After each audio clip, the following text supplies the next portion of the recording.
The debut of UFC on ESPN Plus stars a main event that features two of the best champions facing off, with both their careers and legacies on the line. In Brooklyn, New York, Henry the Messenger Cejudo will defend his throne against the greatest bantamweight champion of all time, T.J. Dillashaw, one of the biggest fights in UFC history.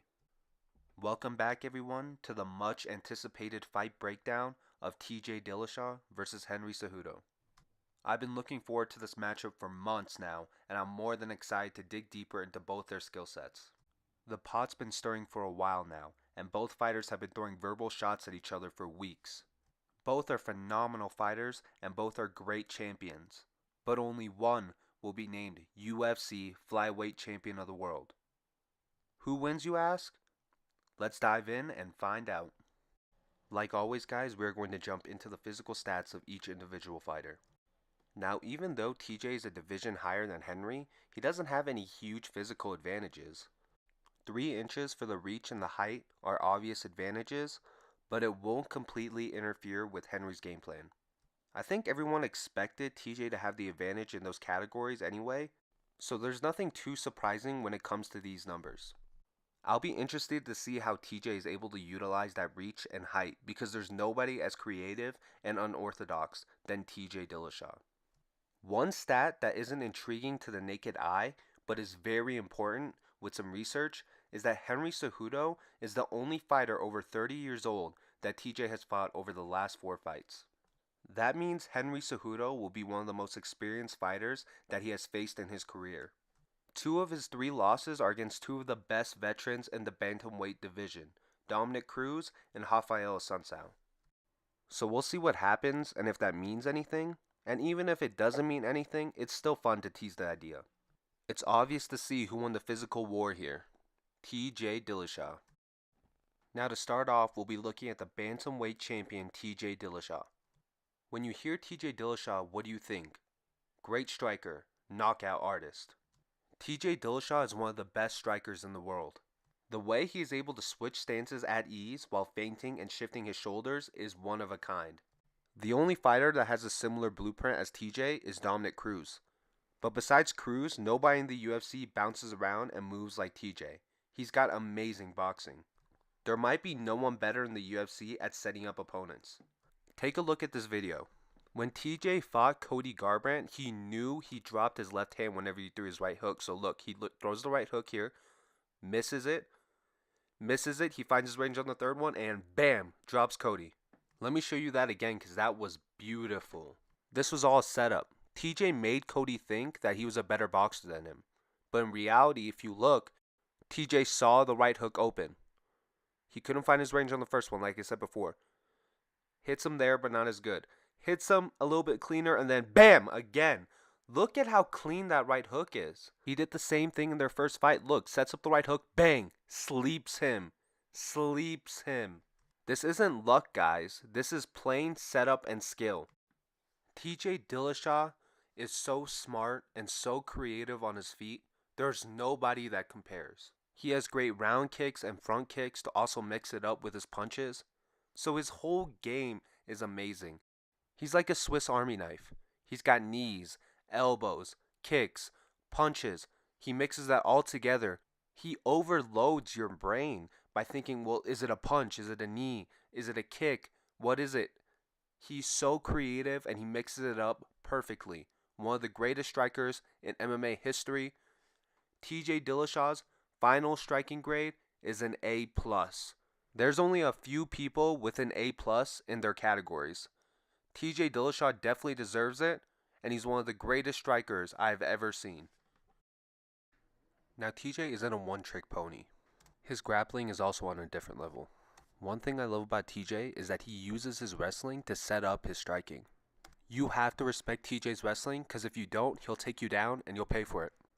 Let's go ahead and look at this next clip to show you an example. So this is TJ Dillashaw versus John Lineker. If you could see, he fakes a shot and fakes a takedown by touching Lineker's knee. Boom. And Lineker's hands come down and he comes up and bang, hits him with the uppercut. That is huge for TJ Dillashaw. I'm going to go ahead and replay the clip But I want you to realize this is huge for TJ Dillashaw. Lineker has to respect the wrestling, so his hands come down, his face is no longer protected, and Dillashaw times that right uppercut perfectly. Slap right across Lineker's chin. That's huge for TJ Dillashaw, and it's big in his game. TJ isn't known for getting submissions though. TJ only has 3 submissions out of his 16 wins. He is more known of a great wrestler than a BJJ specialist. A lot of people don't know this, but TJ Dillashaw is a 3-time NCAA qualifier for wrestling. And a lot of people might get mad at me for saying this, but I truly believe that TJ Dillashaw is a better MMA wrestler than Henry Cejudo. Now, when it comes to true, pure wrestling, Cejudo's got it in the bag. But if you're talking about MMA wrestling where knees are allowed, kicks are allowed, TJ would win that category. So TJ's grappling grade is a B+.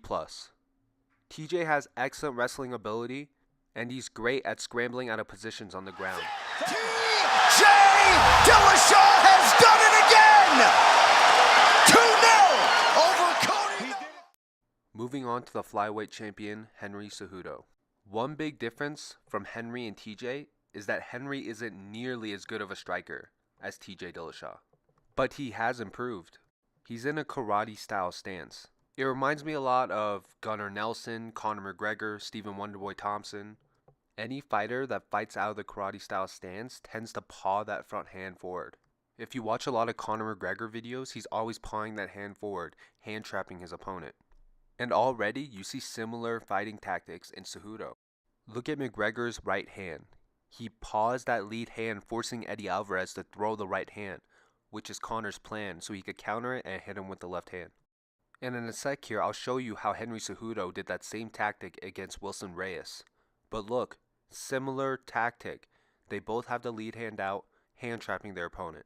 It's easy to see where Henry Cejudo gets his new fighting style from. Conor McGregor has a huge influence in his new style. Now take a look at this knockout over Wilson. Hand traps, finds his range, then unloads the right hand and boom! Sleeps Wilson. It looks like it missed, but its first initial contact was his face. It just slipped off. So Henry isn't just a wrestler anymore. He used to be a great wrestler with just enough striking to get him by. Now he has evolved and he's added more tools to his game, and his striking has improved a long way. Cejudo's final striking grade is a B-. Cejudo's good at striking, but he's not great. There's still things he could work on, but he's on the right track. Now here is the bread and butter of Henry Cejudo, his wrestling. One thing that stands out on Henry Cejudo's resume is that gold medal that he received in the Olympics. Henry is one of the best wrestlers in MMA today. Listen to this crazy stat. Henry Cejudo has a 100% takedown defense rate. That's crazy because he fought guys like Demetrius Johnson and Joseph Benavidez. In a game where there's tons of great grapplers, having a 100% takedown defense rate is almost unheard of. Check out this video from Cejudo versus Johnson. Now before I get started, this takedown might have won Henry Cejudo the fight. It was the 5th round with 1 minute left. Both of these guys are exhausted, but look at how Henry uses knees on the trip to take down DJ, the greatest fighter of all time. So they're up against the fence. Look at Cejudo's strength, able to just push DJ against the fence. And then immediately he starts firing knees towards DJ to just open him up. Look, that left knee to the body, boom. When it's deep in that fight, those knees to the body are taxing on your energy system.